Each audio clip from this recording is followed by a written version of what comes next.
السلام عليكم ورحمة الله وبركاته. شايفين الكرسي ده؟ طبعا من ايدين الاطفال متلحوظ جدا.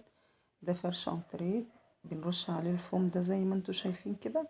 وفي 5 دقايق بالظبط بعد ما نرش الفوم ده هندعكه مع بعض وهنشوف شكله هيحصل فيه ايه. ولا كلور ولا دوني ولا اي حاجة خالص. في 5 دقايق بالظبط هندعك بالليفة او بالفرشة بسفنجة بأي حاجة. شايفين المنظر؟ كل اللحوسة دي مكان الأطفال والأكل والكلام ده كله نضيف خالص. طبعا بنبل فوطة أو حتة قماش نضيفة بمية، وطبعا بنغير المية لو كانت مش نضيفة لغاية ما المكان ينضف زي ما انتوا شايفين كده. شفتوا؟ طبعا هقول لكم على السر بالنسبة لي عشان انتوا حبايبي ما اقدرش اتأخر عليكم. شايفين كده كمان بعد ما نشفت ده سترس بالبرتقال. والسلام عليكم ورحمة الله.